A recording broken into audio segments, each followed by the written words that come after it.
The sentence at the center of this message had to be deleted 4 times before the truth underneath it became clear. And the 4th deletion is why sincere people keep asking God for another sign while becoming less certain with every answer. Chosen one, listen carefully. This is not another promise that something dramatic must happen tomorrow. It is not a prediction that money will appear, a person will return, or a door will suddenly open because you heard the right words. The issue is closer than that. You may not have a message problem. You may have a receiver problem. Think about the last decision you kept bringing back into prayer, even after part of you already knew what honesty was asking you to face. You felt something. You questioned it. Something seemed to confirm it. Then another question appeared. So you searched again, prayed again, and waited again. After a while, you wondered whether God had gone quiet. But notice what happened. The information increased while your clarity decreased. That is the first breakthrough. More signals do not automatically create more clarity. Sometimes they create more places for fear to hide. Sometimes a sincere search for guidance becomes a habit of postponing the next faithful step. This does not mean every delay is wrong. It means delay deserves to be examined, not automatically spiritualized. Before this message ends, 3 things will become clear. You will understand the confirmation trap. You will see why fog blamed on weak faith or poor discipline may need another explanation. And you will learn how to separate genuine waiting from fear wearing the language of discernment. Hold one question. What if God did not need to send you more information? What if the way you receive, interpret, and act on what you already know needs attention instead? 4 things will be deleted before the final note becomes visible. Fear is one, noise is another, shame is the third. The 4th will remain unnamed for now. That 4th deletion can keep a person spiritually alert, but practically motionless. It can make you collect signs while avoiding decisions. It can make you call hesitation wisdom. If you recognize this pattern, write, "I am ready to hear clearly." Let that sentence become a small act of honesty. The first thing we need to delete is the assumption that confusion means God abandoned the conversation. Confusion can come from pressure, exhaustion, competing advice, fear, and too many signals crowding the same inner space. So do not rush to turn every foggy moment into a spiritual verdict. You can spend hours searching for signs, but still avoid one 5-minute call that would move your life forward. You can save 10 messages about purpose, but postpone the email you already know you need to send. You can ask for peace while reopening the same decision every night. That pattern is not condemnation, it is information. And once you see it, one question becomes unavoidable.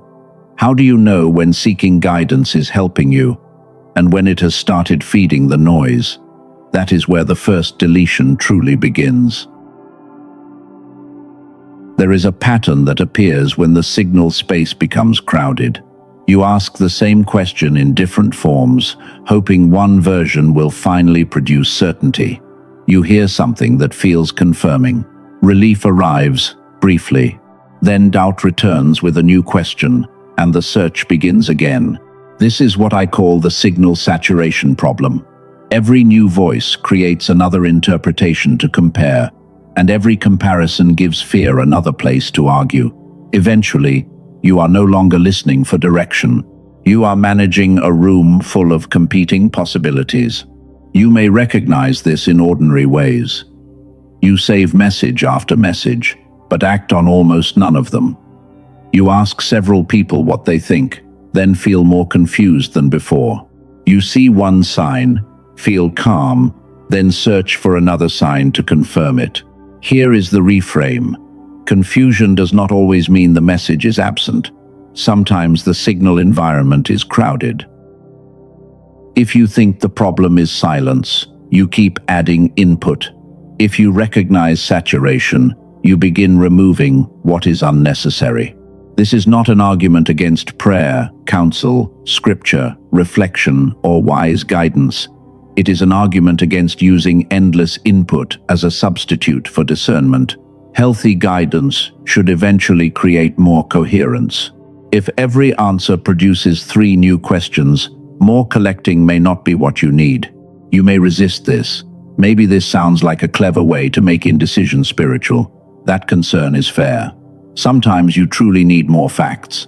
But there is a difference between gathering information you lack and repeating a search because no answer feels emotionally safe enough.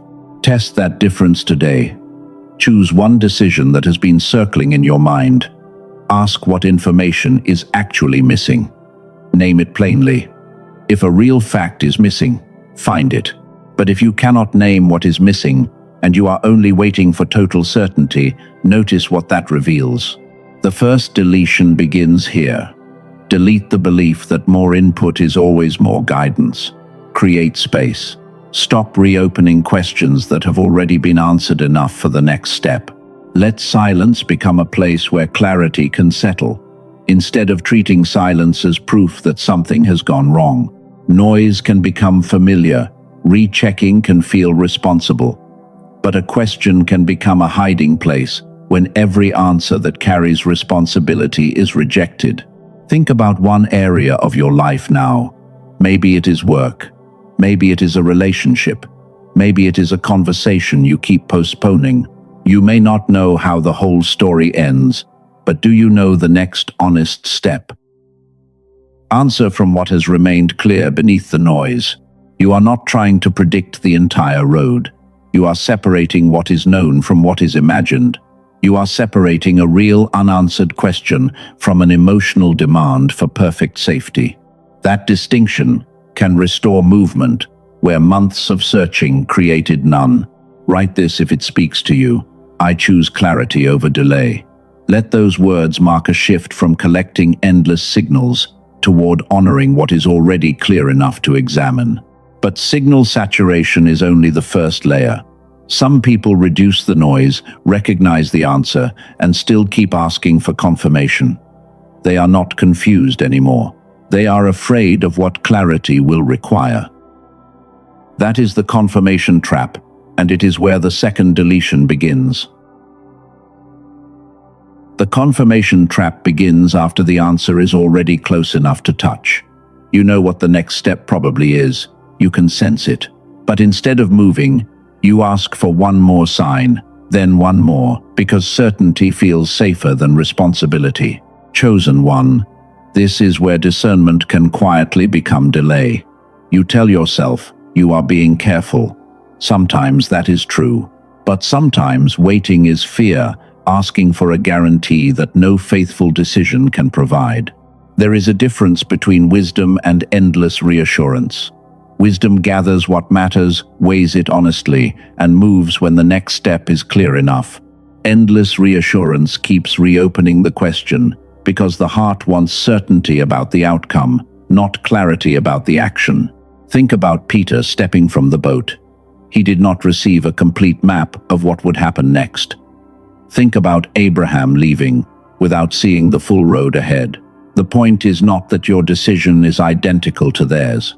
The point is that faithful movement has never required complete visibility. Many people confuse uncertainty with a warning. They feel nervous, so they assume the answer must still be no. They feel resistance, so they assume God must be closing the door. But fear can appear beside a right decision just as easily as it can appear beside a wrong one.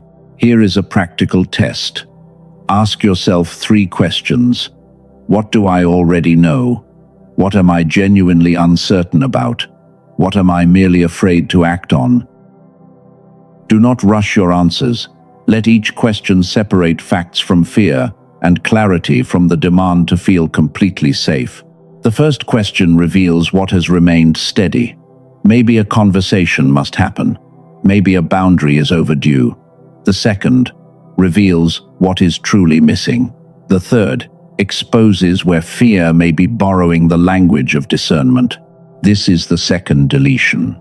You delete the belief that another confirmation can remove all risk. It cannot. No sign can promise comfort. No wise decision can make the future fully visible. What clarity can give you is enough light for the next faithful step. If you have been waiting for total certainty, hear this carefully. You do not need to become reckless. You do not need to force a decision tonight. You do need to stop pretending that complete certainty is the normal requirement for movement. It is not. Sometimes waiting protects wisdom.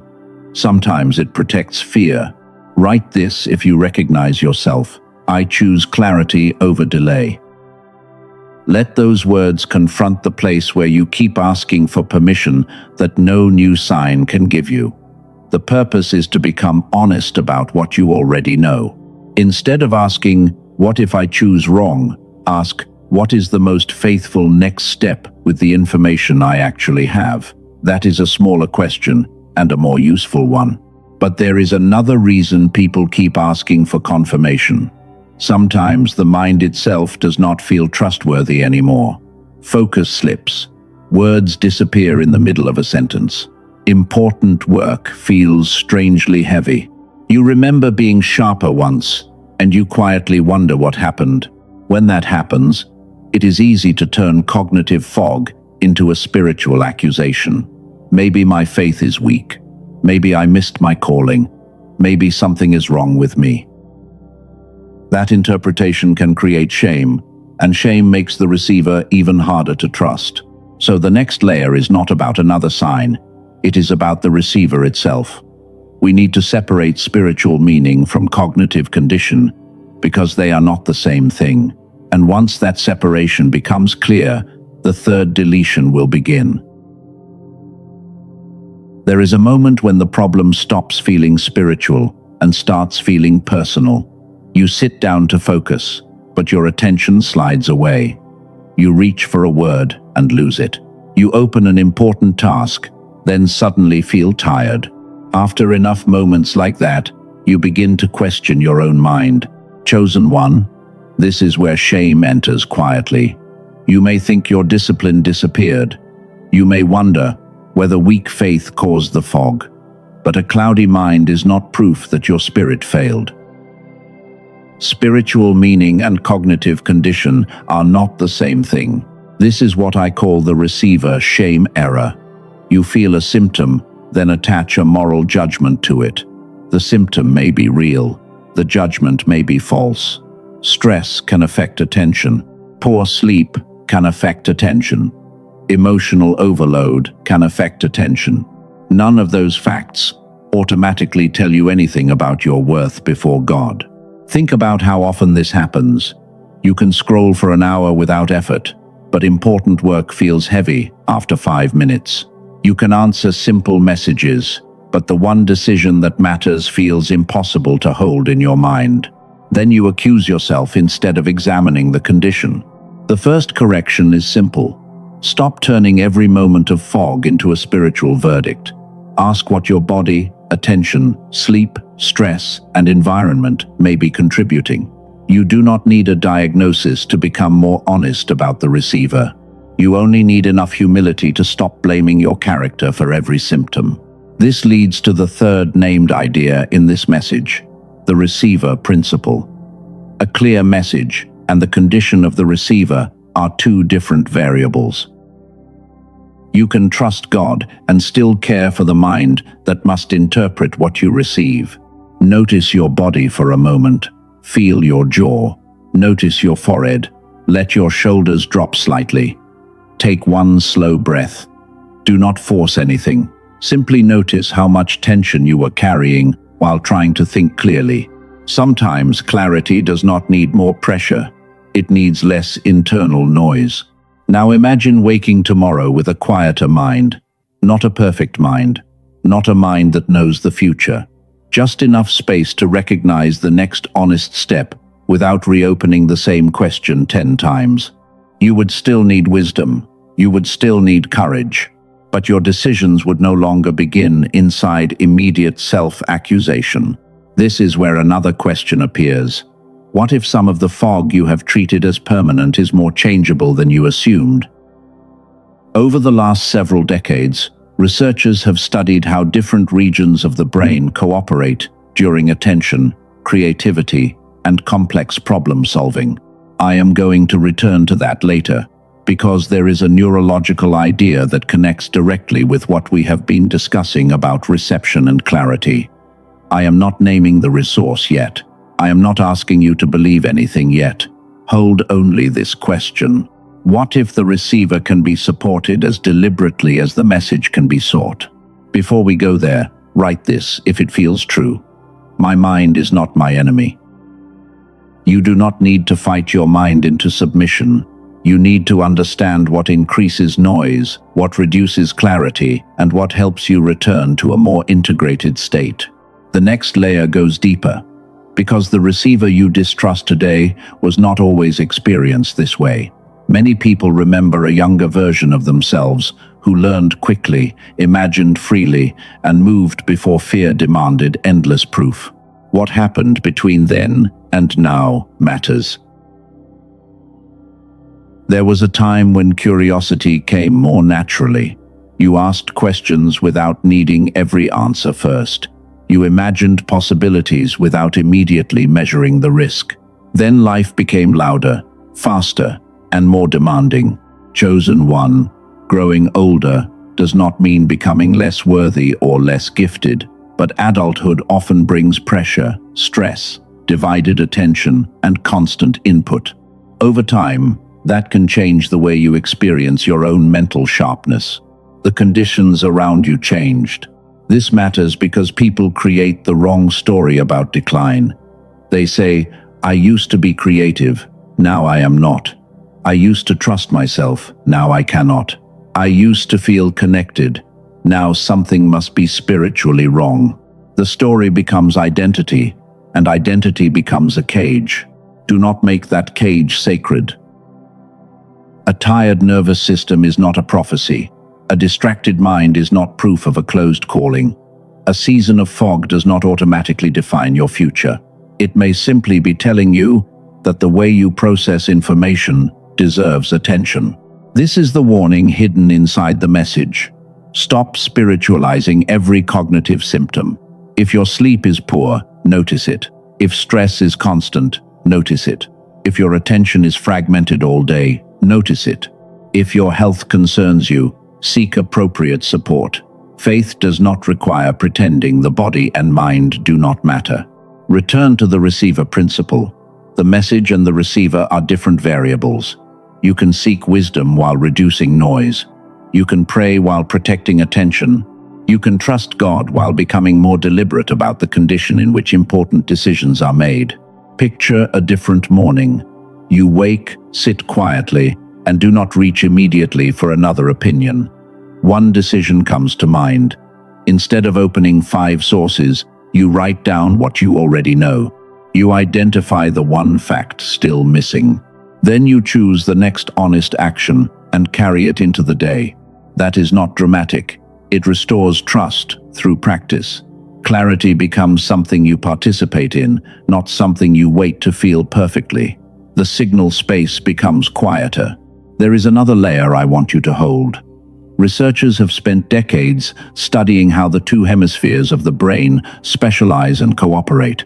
The product material behind the resource I will describe later connects that research to what it calls whole brain activation and hemisphere synchronization. I am being careful with the language because this is not the moment for a sales pitch. The important point is simpler. The mind works through coordinated systems, and clarity is not merely a spiritual feeling floating outside the body. Practical conditions can support or interfere with how you process what matters. This does not mean every struggle has one neurological cause. It does not mean one tool explains every form of fog. It means you should stop assuming that more spiritual input is always the answer to a problem that may also involve attention, stress, sleep, and cognitive load. Now the mystery becomes sharper. If the receiver can be supported, what kind of support matters? And why do so many people understand what they should do, yet still fail to move? That question leads us to the final deletion. Because clarity alone is not movement. You can know the next step and still avoid it. You can understand the pattern, and still repeat it. Something else has been hiding beneath the waiting, and when we name it, the final note will stop sounding mysterious. The final deletion is not fear, it is not noise, it is not shame. Those three can make the path difficult, but the fourth can keep you standing still after the path becomes visible. The fourth deletion is permission dependence. Permission dependence is the habit of waiting for complete internal certainty before you allow yourself to move. You keep expecting a final green light that removes every risk. You tell yourself that once peace is perfect, once the sign is unmistakable, then you will act. But clarity does not always arrive as total emotional comfort. Sometimes clarity is simply knowing the next honest step while still feeling afraid. Sometimes the faithful choice looks ordinary from the outside. Waiting can be wise. Waiting can protect you from impulsive decisions, but waiting can also become a shelter from responsibility when you keep demanding certainty that no real decision can provide. Here is the final note. Stop asking for another message to replace the responsibility of responding to what is already clear. Read that slowly inside yourself. You do not need the entire road. You do not need a guarantee about the outcome. You need enough clarity for the next faithful step. This is the fourth deletion. Delete the belief that you need perfect permission before movement can begin. You can pray and still decide. You can remain humble without making uncertainty your permanent home. Choose one action that can be completed within the next 24 hours, not because something miraculous is guaranteed in that time. The time frame is only there to stop the mind from turning one clear step into another month of postponement. Make the action specific. Send the email. Schedule the appointment. Write the first page. Have the conversation. Cancel what you already know should end. Begin what you already know deserves a beginning. Do not choose 10 actions. Choose one. Now take a piece of paper, if one is near you. Write the decision in simple words. Under it, write, "When I feel completely ready." Look at that sentence. Then cross it out. Replace it with, "When the next step is clear enough." That change matters because readiness is a feeling, while clarity can be tested. You may never feel completely ready for a meaningful step, but you can know whether the next action is honest, responsible, and consistent with what you already understand. Write this if you are ready to release the loop. I release the need for certainty. It is permission to stop hiding inside endless confirmation when the real issue is fear of responsibility. And now we reach the missing piece. Why can you understand every idea in this message, agree with every reframe, and still wake tomorrow inside the same pattern? Why can insight feel powerful tonight, then disappear when pressure returns? Because clarity is not the same as movement. Understanding a mechanism does not automatically change the condition in which you think, decide, and act. The question is no longer whether the message is clear. The question is what supports the receiver when clarity has to become action. Earlier, I asked you to hold a neurological question in the background. We are about to close that loop, not with another prediction and not with another spiritual promise, with a practical explanation of the receiver and a resource you can evaluate for yourself. Earlier, I asked you to hold one question in the background. What if the receiver can be supported as deliberately as the message can be sought? We can close that loop now. The answer does not begin with a prediction. It begins with research into how the human brain organizes attention, perception, and coordinated activity. Dr. Roger Sperry received the Nobel Prize in 1981 for work connected to split brain research. The product material behind the resource I am about to describe builds from that foundation, and it frames the goal as better cooperation between the two hemispheres through whole brain activation. The claim is simple. When the brain works in a more coordinated way, clarity may feel easier to access. That does not mean every problem comes from one cause. It does not mean one tool can replace sleep, medical care, prayer, wisdom, or responsible choices. But it does give us a practical way to think about the receiver principle. A message can be clear while the receiver still needs support. A woman from California described a familiar pattern. She had prayed, reflected, and tried to push through persistent fog. She said life felt like it was happening around her, while she struggled to feel fully present. After using the resource consistently, she described a sense of mental and emotional clearing. This was her experience, not a guarantee. A man from Texas described something different. He was carrying work, family, and constant decisions while feeling mentally dull. After using the same resource, he said his thinking felt clearer and more responsive. Again, this is one personal experience. It explains why the team focused on the receiver instead of simply adding more information. The team, led by Dr. Daniel Barone in New York, developed an 8-minute targeted auditory sequence. It is designed around what the product calls neural sync technology, with the goal of supporting hemisphere synchronization and whole brain activation. Headphones on, eyes closed, 8 minutes a day. That is the physical routine described in the product material. They call it the Genius Switch. The Genius Switch is not presented as a replacement for prayer, meditation, medical care, or wise action. It is also not positioned as a generic relaxation track. The product material presents it as a specific auditory sequence created to support coordinated brain activity. This matters if you have tried many practices and still feel mentally scattered. The issue may not be sincerity. A practical support can be evaluated without turning it into a spiritual promise. The Genius Switch is not for everyone. It is for the chosen one, willing to evaluate whether clarity deserves practical support as well as spiritual attention. You do not have to believe a dramatic claim. You can examine the mechanism, price, and guarantee, then decide whether it fits you. The product page presents a value anchor of $500, while the regular listed price is $49. On the page described in the product material, the current offer is $39. It also includes 4 bonuses: a guided visualization, a grocery shopping guide, a classic manifestation book, and a printable 5 habits infographic. The offer also includes a money-back guarantee and lifetime access according to the product material. The page states that the current price may increase, so $39 is not presented as a permanent price. That is the real urgency, not fear, not a divine countdown, just the practical reality that an offer can change. One more thing matters.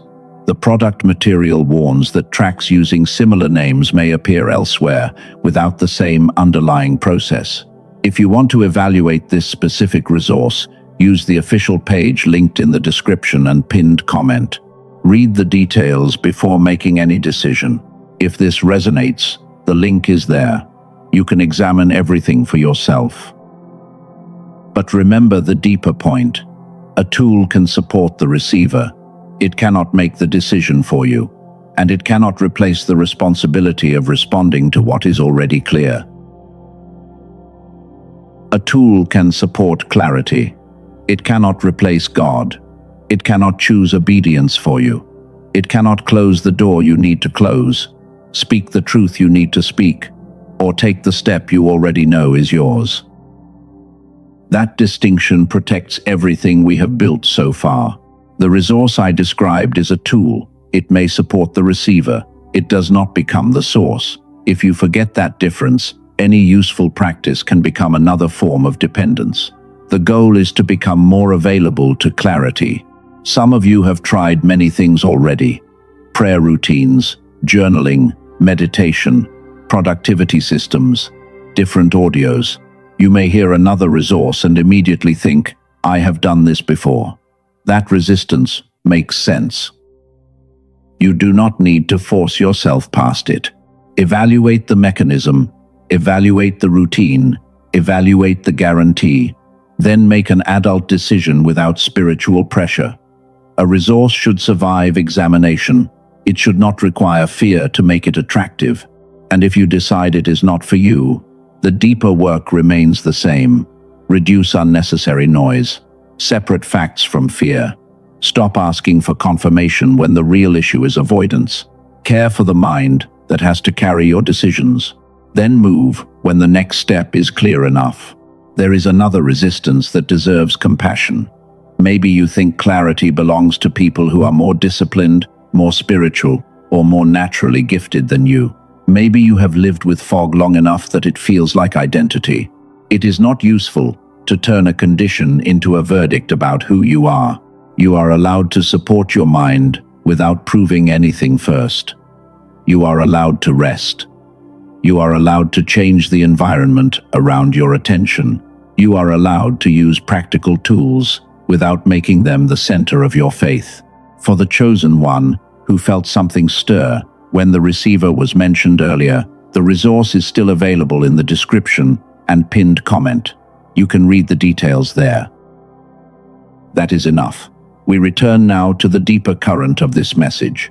Receive clearly, decide clearly, move faithfully. Those three movements are stronger than endless searching because they return responsibility to the right place. The first is about attention. The second is about discernment. The third is about courage. Think again about the decision you chose earlier. Is the next step clearer than it was when this message began? You may still feel nervous. That does not erase clarity. You may still have questions. That does not mean you need another 100 answers before one honest action becomes possible. The final note was never meant to make you dependent on another message. It was meant to reduce dependence. Fear was deleted. Noise was deleted. Shame was deleted. Permission dependence was deleted. What remains is quieter. In the final moments, we are going to seal that clarity with one simple mental activation. No prediction. No promise of instant transformation.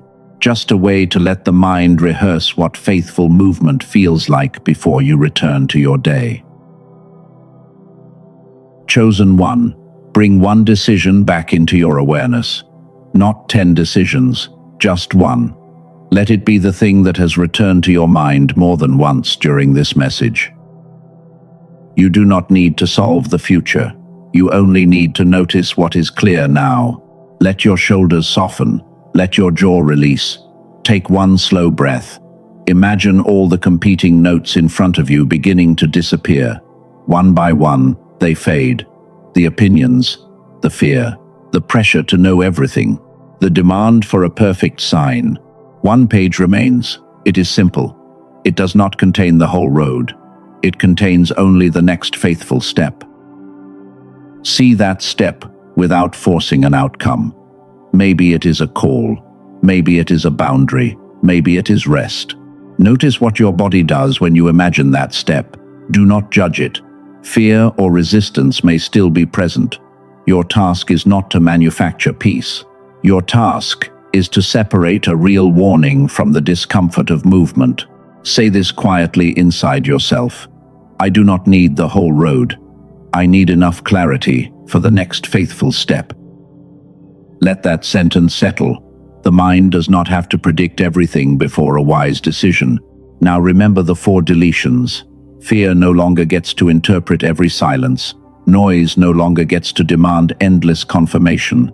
Shame no longer gets to turn mental fog into a verdict about your worth. Permission dependence no longer gets to postpone every honest step until certainty becomes impossible. What remains is responsibility without condemnation. You can seek God and still examine your habits. You can ask for wisdom and still act when the next step becomes clear enough. This is the final note you keep. Receive clearly, decide clearly, move faithfully. Not because every outcome is guaranteed, not because fear disappears forever, but because your life cannot be built only from signs you collect and decisions you postpone. Chosen one, you are not abandoned because you feel uncertain. You are not required to know everything before you begin. Your responsibility is simpler than that. Discern honestly. Take the next faithful step. Place one hand where you can feel your breath. Let one slow inhale remind you that you are here. Let one slow exhale release the pressure to control the whole story. Then name the smallest responsible action you can take. Do not promise yourself a transformed life tonight. Promise yourself honesty. Choose one act that aligns with what is already clear. That is how movement becomes real. If this message belongs with you, write these words: I receive, I decide, I move. Let them be a declaration, not of perfect certainty, but of willingness. I am not abandoned. I can receive clearly. I can discern carefully. I can move faithfully with what I know. The final note was about changing how you meet what comes next. Fear can leave, noise can quiet, shame can loosen. The need for perfect permission can end. Receive clearly, decide clearly, move faithfully.